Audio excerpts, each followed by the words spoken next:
Hello.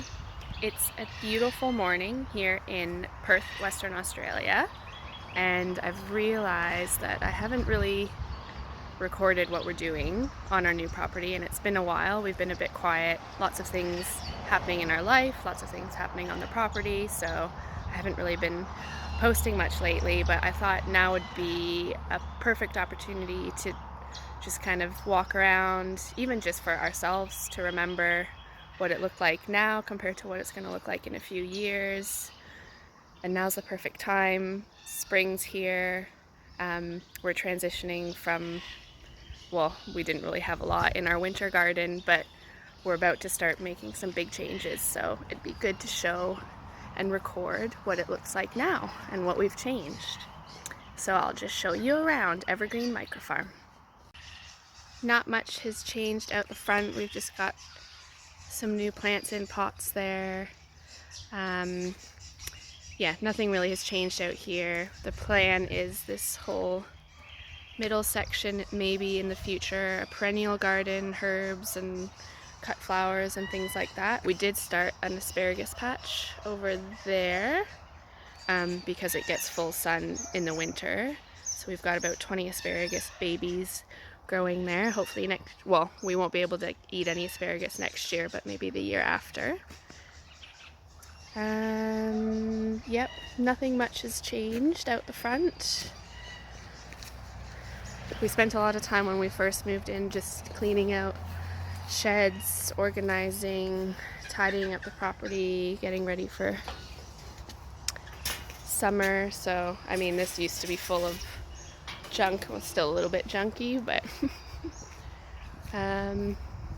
first thing we did when we moved in was close in the backyard for the kids.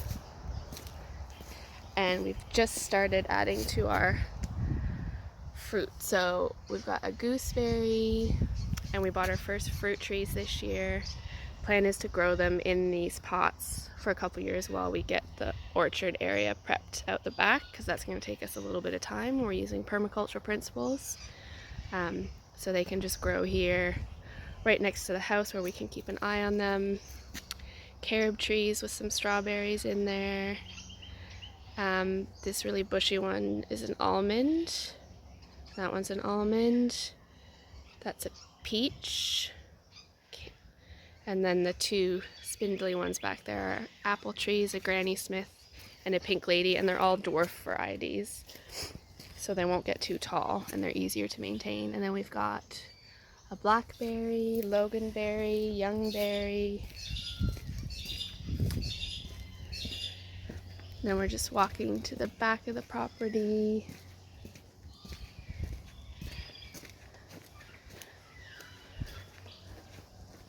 And this is where our current veggie garden is. So zone 1, not too far from the house. The herbs are a little bit far, so we're gonna do a little herb garden closer to the house so it's easier to get there. We've got, these used to be dog kennels when we moved in. So Ryan's taken off all the chain link fencing, and we've kept the bays, and we're using it as a bay compost system. So like right now we've got ready to go compost here, and that's our next pile there.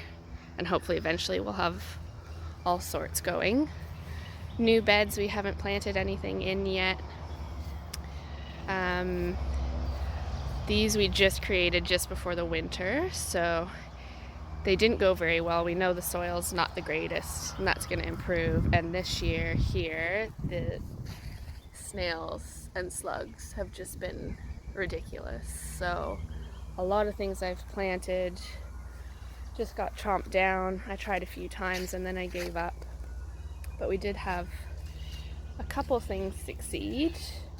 Basically everything here just didn't do very well and went to seed, but maybe next year will be better.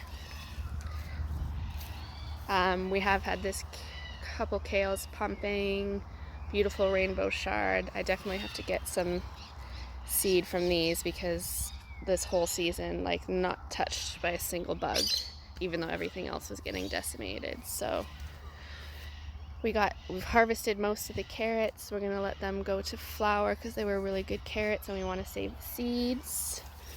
In here I've just been protecting my cabbages. I planted about 10 and 7 of them made it past the slugs or whatever was eating. This one's about ready to harvest. We've harvested a couple. Delicious. And yeah, so the garden beds are coming to an end. So there's not too exciting. And also, full disclosure, I am not an excellent gardener.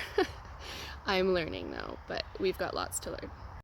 So this was our lettuce patch. We got lettuce all winter, salads all winter. Everything's gone to seed now. So I went ahead and bought some seed starts and planted them so we can hopefully get some more lettuce. And again, I think I planted about double this, but this is what survived. So hopefully we're past the point of being demolished now. Huge beetroot. Like, look at this beast. Obviously that's not going to taste very good, so I'm leaving this to go to flower, save some seeds. And then we've got our elephant garlic patch, which I don't think we're going to be able to harvest this year. I think we have to wait till next year. We'll see. Something about elephant garlic can sometimes take 2 years before it's ready, and I haven't seen the little flowers yet, but I don't know. We might get it this year. Full of parsley and dill. This was actually more full of parsley and dill, but on a couple occasions we've got 2 new friends that we got at the beginning of winter. They got into the veggie patch and they loved the parsley and the dill, so that's recovering from their little adventure. We'll go say hi to them.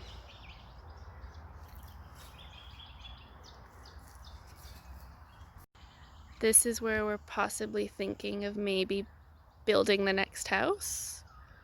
Obviously out in the open would be a lot easier, but I really want it here just so we can enjoy things a little bit more. The creek, and then obviously this garden would be too far away, but this could become like the Zone 2 garden that we don't check on every day, potatoes and pumpkins and things, and then have the kitchen garden closer there and the house kind of around the corner here.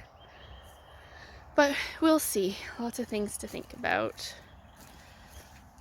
So this is coming into our back paddock, which we've added and repaired all this fencing and added the gates, just with materials that we got with the property. So far we haven't had to spend too much money, which is amazing. Like, it came with all the infrastructure and some materials. A lot of it we had to take to the tip, but a lot of it was actually useful. Here's our chickens. Marigold's the only one brave enough to be out in the sun. Everyone else is hiding. No one's gonna come say hi. Usually they come running. So these are Wyandotte chickens, but maybe I'll introduce you to them next time. She's a double gold-laced Wyandotte, and we're just at the point where we're getting at least 4 eggs every day, usually 5 and sometimes 6, and we've got 6 girls. So, and 1 boy, Basil, who's just started to crow and have relations with the ladies, so we might try to incubate some eggs. Oh, here we are. Hello. Hi, Iris. I think it's not even that warm today and you're already hiding in the shade. I think it's time to move the chickens to somewhere shaded. It's only getting warmer. So yeah, this whole strip between those trees and that tree there, so this whole strip, the plan is for that to be the orchard because it's in full sun all the time. And then here's our sheepies, who we did get for the freezer, which if we are going to be doing that, the decision has to be made relatively soon. But of course, we've only got 2 and we see them every day and they eat out of our hands, and unfortunately we inadvertently name them, so it's going to be a difficult decision. I think we've got more than enough on our plates. We still have a million and one things that we want to do, but we've got 2 young kids. I work part-time, Ryan works full-time, and we're just trying to learn to take it slow and enjoy the process, enjoy the journey, not just the destination, etc., etc. It's hard, but I mean, every time we're outside doing something as a family or individually, we just really love it. So lots of change is coming, and I'll try to take more videos so that even we as a family can remember how things went along the way. Bye.